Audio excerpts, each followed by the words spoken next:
Hello, BookTube, and welcome to Book to Film. This week we are doing the Benson murder case. This was originally published in 1926, written by S.S. Van Dyne, and he is a pseudonym of Willard Huntington. Oh, I always forget his surname. Willard Huntington Wright. He lived from 1888 to 1939, and he was an art critic in New York, and he was very involved with the avant-garde of movements in, um, in New York. And he created Philo Vance in a number of, over a dozen, I think, novels, very popular at the time. And Philo Vance is a dandy-esque amateur detective set in New York. And the film was done in 1930, the Benson murder case. It was a series of films, like it went on for a number of years, many years actually, into the 40s. It was a long series. However, William Powell starred originally as Philo Vance in the Canary murder case in 1929. It was shot as a silent, and then they decided to overdub sound and dialogue. This had Louise Brooks, and it's sort of a notorious issue with in the career of Louise Brooks as well. I will be doing that eventually at some point as a book to film, so I'll get more into that at the time. But then this is, as I say, this was the fourth film, but the first book. And then they did 1929 again as well, is the Green murder case, then the Bishop murder case, and then the Benson. And the final one with William Powell is 1933, is the Kennel murder case. I'll be doing each of them actually eventually, because I really like the stories, and we'll get into that in a moment. And yeah, this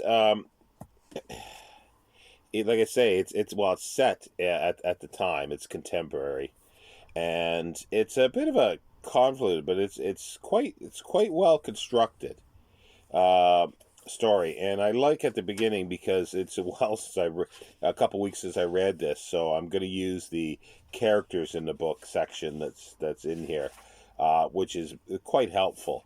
I'd like to say it's written quite detailed in the sense that the author, it's done in the first place. A friend of Philo Vance is putting down the story, at least in the first one. And he couches it with, like, saying things like, oh, you may have read this in the news and stuff like this, and refers to things. And this is not annotated, so I don't know how close. I suspect a lot of it's made up, but there was a kernel of truth sort of to this story. It was based on a real murder case, slightly, so he might be referring to that. But also, too, it's got, let me see, it's got some illustrations, sort of floor plans, and things like that throughout. There's about 4 of them throughout. So we've got Philo Vance. He's a rich, and he's S.S. Van Dyne is putting some of himself in here a little bit too. That Philo Vance is a collector of objets d'art, especially paintings, and an expert on that. And he is, like I say, he's a dandy. He's there's suggestion that he is gay, because there's even he's very effeminate. He's very particular about things, his dress, and things like that. And one character in here refers to him as a sissy. So, but it's not, especially in here, it's not explicitly mentioned at all. He's very brusque. He's very condescending, even to his friend. He's called in by his friend, the district attorney of New York, John Markham, because there is a Wall Street broker that has been found shot in his house. So he's brought in, and the evidence they go through, and the evidence points to one person. There are items of like a purse and gloves on the mantelpiece. So the police, along with Sergeant Heath, put 2 and 2 together and make 8.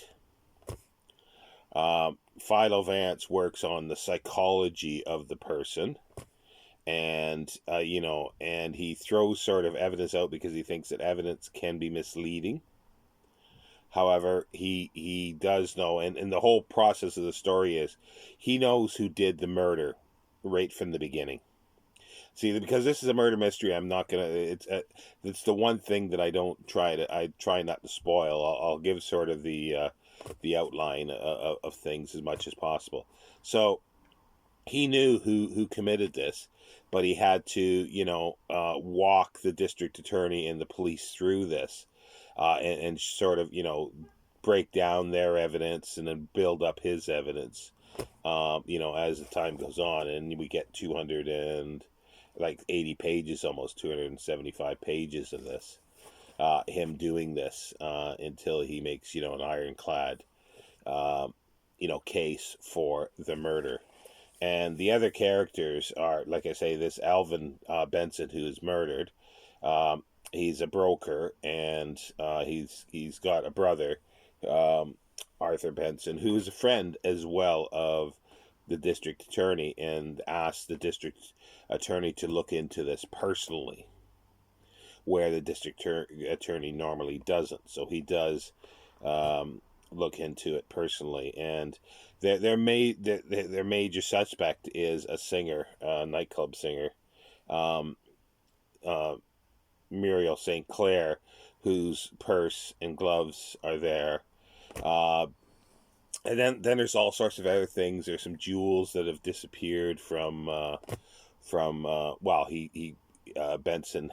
Benson had in his safe at work, and they were given as collateral by a friend of his, Leander Fife, because he'd forged a check, wrote a bad check, and this was pearls that were given to him, jewels, by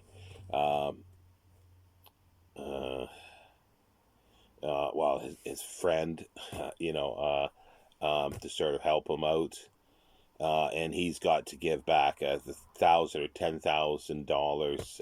It's sort of being held as collateral. So he has a motive to kill.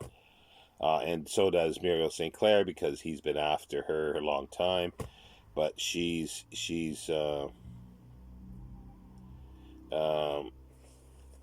actually, I might have got mixed up here, because there is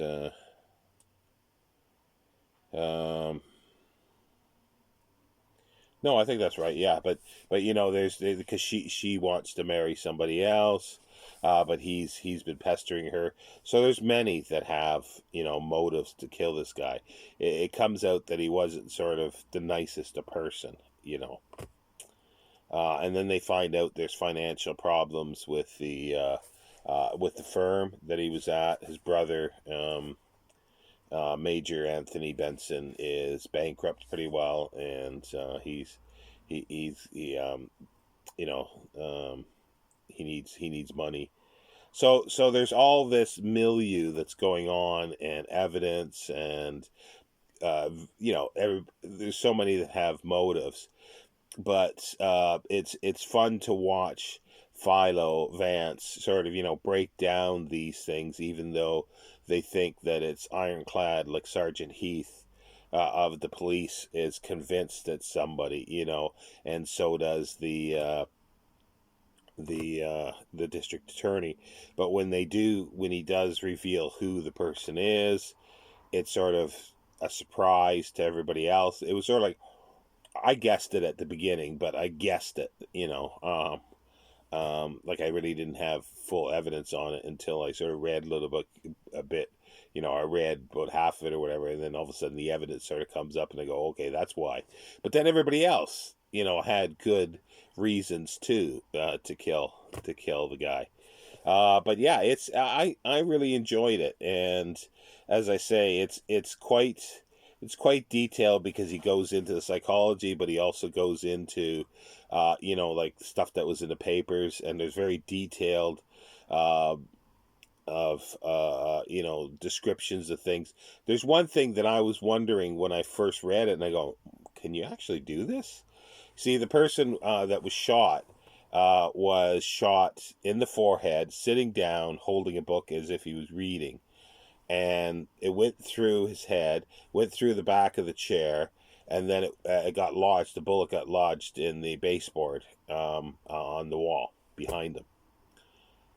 So Philo Vance figures out by the angle of going through his forehead, back out of the back of the head, through the chair, and in the baseboard, how tall the shooter was.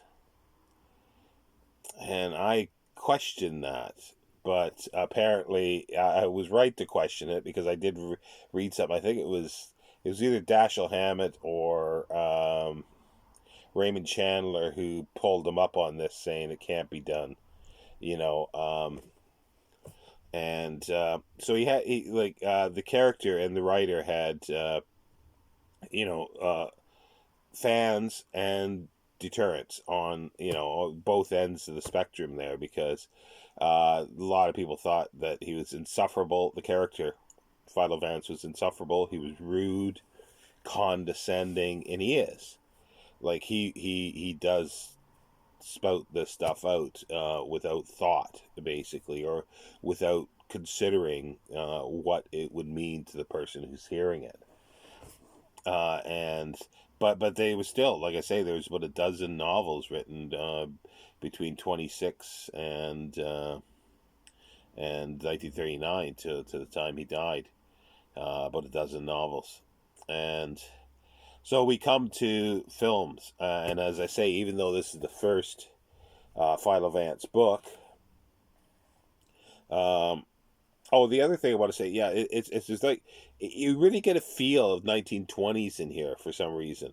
And it's like they're not all. The one thing I thought was interesting is when they go somewhere, they're not always getting in a car, chauffeur-driven car, or somewhere. They're taking the subway and then walking.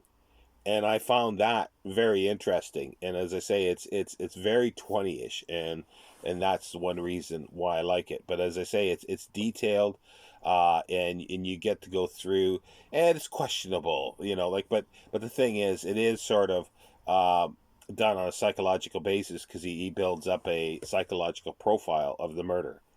And I don't know how. I don't know the history of detective fiction, but it seems like this might be one of the popular earlier ones of that kind of mystery detection. Don't know, but it works for me. You get immersed in it, and then, as I say, in 1930, we come to the film, and it's the fourth film that was done. For some reason, as I say, they did the second book as the first film, The Cat and the Canary. And then they got the Green murder case, and then the Benson murder case. Green murder case, I can't remember, it might be the third one. But anyway, I do have to refer now back to, I don't have a DVD of this at all. I watched it streaming on YouTube, it's a poor transfer of a copy. I don't know if these have been actually restored. If anybody is aware of that out there, I'd like to know, because I do like them. I like William Powell, and I think they're a good series of films. There's actually um, one that I haven't seen, so it'll be fun watching that um, when I get to it, because I'll be doing all the books that are turned into films, at least the William Powell ones. So we come to, as I say, this is the fourth film, William Powell, 1930. It's sound, early sound, first couple years of sound films. It was directed by Frank. Is it Frank Tuttle? Yeah, Frank Tuttle, who was a journeyman sort of director, I would say. He did a lot of stuff. He started out in sound. He was a good director, and there's some interesting scenes in this as well. They do depart from the book quite a bit, just in characters. There's no brother. He's not killed. The character's not killed sort of alone, sitting in a chair. He's in his lodge outside the city, and they've changed this is 1926, but they changed the sort of setting to the crash, the stock exchange crash of 1929. So that's the background for it, and that's why things that are happening. And there's other characters that, well, he has to sell out people's uh, um, he has to sell out people's claims for things. So a lot of people are losing money, and one of them is a Harry Gray, who's a sort of gangsterish type, but rich, and is a friend of Benson. And they decide to go to while Benson wants to get away for the weekend, he goes to he calls his lodge outside of New York City. And it's just this palatial place. Like the ground floor is like, the size of a football field. It seems, just a great huge place out in the country. Probably just up the Hudson, I would assume. Um, and but also too, sort of who follow him there are the other usual suspects, the ones that are like, they have this St. Clair. Uh, uh, well, actually, her name is changed to Fanny Delroy, and she is still, I think, a singer and so forth. But she has lost, money as well. And then there's Paul Lucas is playing Adolf Muller, which is the Fife character in the book. Sort of friend. He writes the bad check, or he forges his name, and he gives some pearls that were this Fanny Delroy's for pearls. Like, he'd given hers. He got the $10,000 to buy her the pearls. He's sort of a philanderer. And he's with an older woman, a duchess type, not duchess type, or um, she's not actually listed here. I think it's, yeah, Paula Banning, and she's a matronish character, and he's, because she had money, that he's young and connected to her, and this is sort of an early Paul Lucas character. He became more popular in the late 30s as sort of villains. Like, he played a villain a lot. Uh, but yeah, so you have these people are all assembled at this lodge, and then who comes is do they actually call him Markham, the district attorney? Um, I don't think so. Or maybe it is Markham still, as the district attorney. He comes and he brings Philo Vance along, and because this Harry Gray is there, who is as I say, a gangster type, and they sit down, and he talks about, the Philo Vance is interested in because he's considered to be a murderer as well, but he's gotten off things, or at least that's alluded to, and they have a discussion about about a murder, like if somebody how they could commit it, and how you would go about finding it. And Philo Vance does talk about the psychology of this, and they sort of make a bet. Well, the next murder I'd like you to solve, this way, and then all of a sudden, um, Benson, they hear a shot, and Benson down the stairs, right in front of them. So the murder is committed right in front of them. So it seems. At that moment. And, Philo Vance runs up, well, they both run up, Harry Gray and Philo Vance run up the stairs, and, they can't really see anything much. And the body is obviously there, so, and then the police get called in, and we get Sergeant Heath showing up with, as Eugene Pallett, which is a really good character actor. He always played the same type of character. Good actor, um, and a lot of stuff in the 30s and 40s. Uh, and yeah, so Philo Vance, again, he's quite sure who's done this, so that the action then moves back to New York, proper. And he goes to ask this Harry Gray for a favor to sort of break into uh, or somebody who could break into a hotel room and check things out. So again, he knows who did it. It comes out that he knows who did the deed, but he has to sort of uh, get the evidence. Again, the police are led to a different way, because they think this Fanny Del Rey, the St. Clair character in the book, had done it. So they sort of are gonna arrest her, and then the district attorney gets shot. Well, there was somebody actually aiming at Philo Vance.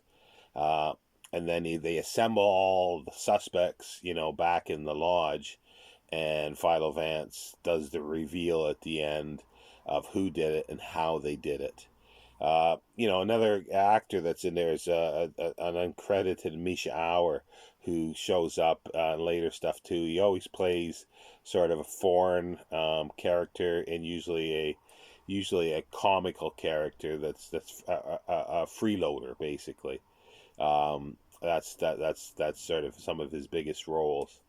Um, and thinking of My Man Godfrey, which then pairs him again with William Powell and Eugene Pallett. All in all, I enjoyed the film. I enjoyed it. It is, as I say, very different in the book. They rearranged the characters, they rearranged the scene, and I thought it was kind of neat how they did it with the murder happening, while Philo Vance is there, and then, it sort of happens in front of his eyes. It's happening, there, and there's some interesting camera shots, because the way the camera is placed at times in the house, this lodge, is kind of interesting. It's sort of up on high at times, so I found that quite interesting. Even though it's a general, there's nothing spectacular about the directing or the cinematography, really. It's just sort of one of these things that are just ground out, not ground out so much, but put out and it's Paramount Pictures, but put out, as filling up the theaters, the cinemas. And but yeah, it's the cinematography is by Archie Stout. I'm just sort of looking here on Wikipedia. Um, it was silent. Yeah, you can see silent aspects of the camera work as well. Um, and he did. He was a photographer on Ten Commandments, I guess, was the first one. Yeah, so he again did a lot he shot a lot of films. So very competent, but nothing spectacular in the cinematography. And they changed it. Like I say, there's no other friend that goes along with Philo Vance. Philo Vance's character is toned down a bit. He's more, rather than dandy-esque, he's more suave and sophisticated. Uh, they do have him. There is a scene where he's looking at prints. I think some Chinese prints or something like that from his print dealer. So they kept that aspect that he's an aesthete basically, um, and he's an art collector and rich, but he is definitely he's a celeb to a certain extent. But as I say, there's other cases that he's already done, even though this seems to be in the book. It's the first book, but also his first case because he's asked in by his friend Markham, the district attorney, to help out and to sort of watch the process. So yeah, so it was very enjoyable. Do check it out. I'll leave a link to the uh, to the the YouTube video that I watched in case there's other edits and stuff, because a lot of these are cut down versions for TV, so I might not have seen the original one. That's why I'd like to have. It'd be nice to have a nice box set of the William Powell, restored. The Philo Vance. The best known one is the Kennel murder case, and that was the last one he did. And that one has been considered a great sort of film. But again, I don't know if there's been a restored version of this for some reason, because William Powell stopped making those and he started making the Thin Man ones around that time as well. And then there's a great scene at the beginning of the Kennel murder case where he meets a sign of himself for the Thin Man as Philo Vance. Philo Vance walking down the street, and they talk to each other. Nick Charles and Philo Vance. So yeah, it's enjoyable if you're into vintage films, and I do suggest reading this. It is of its time, but that's the great thing about it. It is steeped in 1920s. Like even the jargon is good, and it's weird. This guy, this Philo Vance, is rich. He's well off. He's an art collector, so he's spending a lot of money in art, but he's got a particular way of speech that is shown in here, where he drops letters out of words, a very sort of, I think, he's trying to get the New York sort of patter down, which works because it gives a distinctive voice to Philo Vance as well as others. And it's a great read. I want to continue reading these. I'll do them slowly, as I say. I won't flood the book to film with Philo Vance films, because, as I say, there's 4 more to do.